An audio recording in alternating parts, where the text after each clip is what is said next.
আসসালামু আলাইকুম। হ্যালো বন্ধুরা, তোমরা কেমন আছো? আশা করি তোমরা ভালো আছো। আমি আলহামদুলিল্লাহ ভালো আছি। আমার শখের কিচেনে তোমাদের সবাইকে স্বাগতম। প্রতিদিনের মতো আবারও একটি রেসিপি নিয়ে আসলাম। শুধুমাত্র একটা ডিম আর আলু দিয়ে নাস্তা তৈরি করে দেখাবো। এই নাস্তাটা এতটাই মজা, এটা ডিম পুরিও বলতে পারো, ডিম আলুর পুরিও বলতে পারো। এতটাই মজা হয়, এটা কিন্তু ব্রেকফাস্টে একদম জমে যায় বা চায়ের সঙ্গে কিন্তু বিকালে এটা একদম জমে যাবে। ঝটপট তৈরি করা যায় সুস্বাদু একটা খাবার। চলো শুরু করি। আমি এখানে ময়দা নিয়েছি 1 কাপ মতো, আর লবণ দিয়ে দিলাম পরিমাণ মতো, দিয়ে আবার একটু মিশিয়ে নিব। দিয়ে এখানে আমি গরম পানি দিয়ে দিচ্ছি। এটা কিন্তু একদম ফুটন্ত গরম পানি দিলে ময়দাটার ডোটা কিন্তু নরম হয়, নরম হবে। এই কারণে কিন্তু ফুটন্ত গরম পানিটা দিচ্ছি। দিয়ে এবার চামচ দিয়ে নেড়ে নিচ্ছি, কারণ এটা খুবই গরম, এটা হাত দিয়ে নাড়া যাবে না। অল্প অল্প করে পানি দিয়ে ডোটা তৈরি করে নিতে হবে। এখানে কিছুই মিশাবো না, আমি তেল দিব না। আমি যেহেতু এখানে গরম পানি দিয়েছি, এটা কিন্তু একটা খামিরের মতো হয়ে যাবে। আর আটাটা কিন্তু একদম, ময়দাটা কিন্তু একদম নরম হবে, সফট হবে।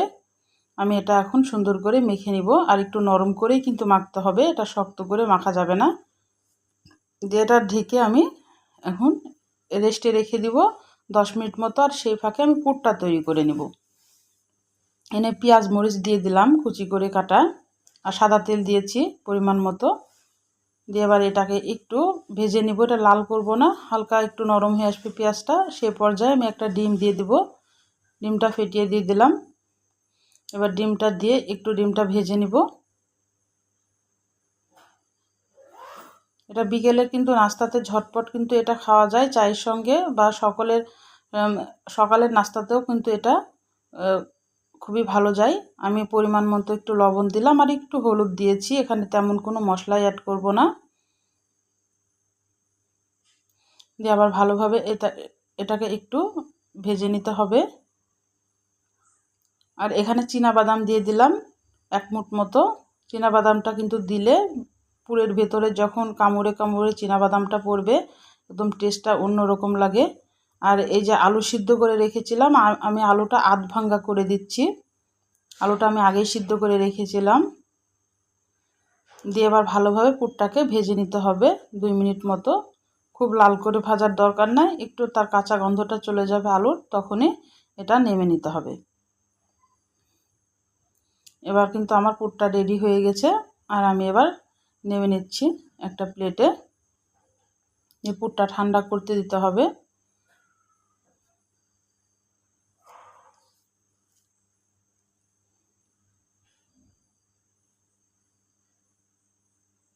এই যে ময়দাটা আমি মেখে রেখেছিলাম, এবার ওখান থেকে আমি লেচি কেটে নিব।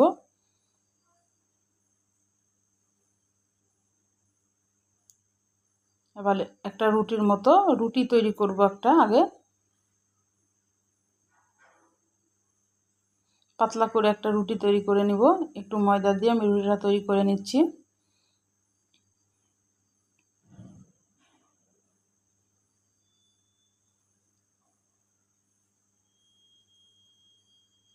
ডিম আলুর পুরিটা কিন্তু একদম অসাধারণ লাগে খেতে বন্ধুরা, একবার তৈরি করে দেখতে পারো।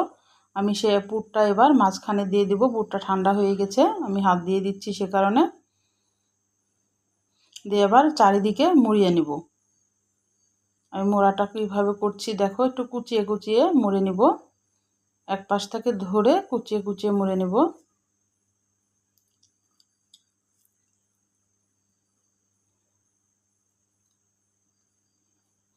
দিয়ে ঘুরে ঘুরে মুখের যে বাড়তি ময়দাটুক আছে সেটা কিন্তু কেটে নিব, না হলে পুরিটা কিন্তু মোটা হয়ে যাবে।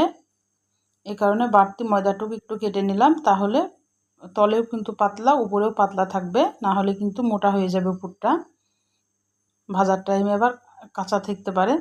এ কারণে একটু হাত দিয়ে চেপে চেপে নিলাম, দিয়ে একটু পাতলা করে নিলাম হাত দিয়ে। আমার একটা তৈরি করা হয়ে গেছে, তোমাদের আমি আর একটা তৈরি করে দেখাচ্ছি।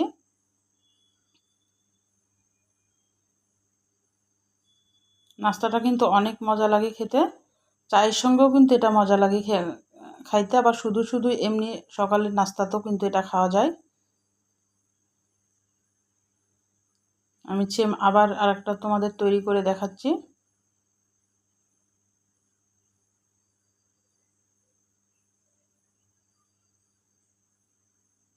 চীনাবাদামটা দেওয়ার চেষ্টা করবা পুরের ভিতরে, তাহলে কিন্তু চীনাবাদামের কিন্তু একটা মানে খুবই সুন্দর একটা টেস্ট আসে। যখন চীনাবাদামটা মুখের মানে কামড়ে কামড়ে পড়ে তখন কিন্তু একদম টেস্টটা অন্যরকম হয়ে যায়। নাহলে শুধু এমনি আলু আর ডিম দিয়েও করা যাবে, কিন্তু চীনাবাদামটা দিলে টেস্টটা আরও বেশি আসবে। এই যে আমি আবার বাড়তি মুখের ময়দাটু কেটে নিলাম, দিয়ে একটু হাত দিয়ে চেপে পাতলা করে দিচ্ছি। এটা আর বেলার দরকার নেই। এবার আমি তেলে চলে গেলাম। তেলটা একদমই হালকা গরম, দেখছো বুদবুদানির অবস্থা দেখে বুঝতে পারছো তেলটা একদমই হালকা গরম। হালকা গরমে না দিলে কিন্তু উপরটা হয়ে যাবে আর ভিতরটা কাঁচা থেকে যাবে। দিয়ে এটা কিন্তু একদম মিডিয়াম থেকে লোয়ের মাঝামাঝি এই পুরিগুলা ভেজে নিতে হবে।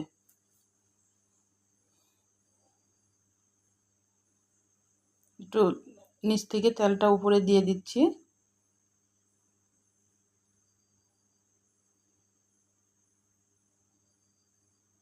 আর একটা ছোট হয়েছে, সে মুখের ময়দাগুলো কেটে একটা ছোট সাইজের হয়েছে, সেটা তৈরি করে নিয়ে এসে দিয়ে দিলাম। এবার উল্টে পাল্টিয়ে একদম লাল করে ভেজে নিব মিডিয়াম থেকে লোয়ের মাঝামাঝি। একদম লো না, মিডিয়াম থেকে একটু লোয়ের মাঝামাঝিতে এটা প্রথম থেকে একদম শেষ পর্যন্ত এটা লাল লাল করে ভেজে নিব। তাহলে আমার রান্নার যদি কোনো অংশই তোমাদের ভালো লাগে, প্লিজ আমার চ্যানেলটাকে সাবস্ক্রাইব করে দিও, একটা লাইক দিয়ে রান্নাটা দেখা শুরু করো, ছোট্ট একটা কমেন্ট করে জানাও আমার রান্নাগুলো কেমন লাগে। আর বেশি বেশি শেয়ার করে দিও বন্ধুদের মাঝে, পাশে থাকা বেল আইকনটা প্রেস করে দিও। আমি যখনই এরকম নতুন নতুন রেসিপি তোমাদের মাঝে হাজির করব, তোমাদের কাছে যেন আগে নোটিফিকেশনটা চলে যায়। কত সুন্দর হয়েছে দেখেই বুঝতে পারছো, একদম ফুলে গেছে। আর এই পুরিটা খেতে কিন্তু অসম্ভব মজা হয়। একবার তৈরি করে আমাকে একটা ছোট্ট কমেন্ট করে জানাতে পারো যে আসলে পুরিগুলো কেমন হয়েছিল। এটা কিন্তু বাচ্চারাও পছন্দ করবে, এটা টিফিনও দিতে পারা যায় বাচ্চাদের। এটা ঝটপটি কিন্তু তৈরি করা যায়, ঘরে শুধু ময়দা, একটা আলু, একটা ডিম থাকলেই যথেষ্ট। তাহলে আজকের মতো বিদায় নিচ্ছি, তোমরা সুস্থ থাকবা, ভালো থাকবা।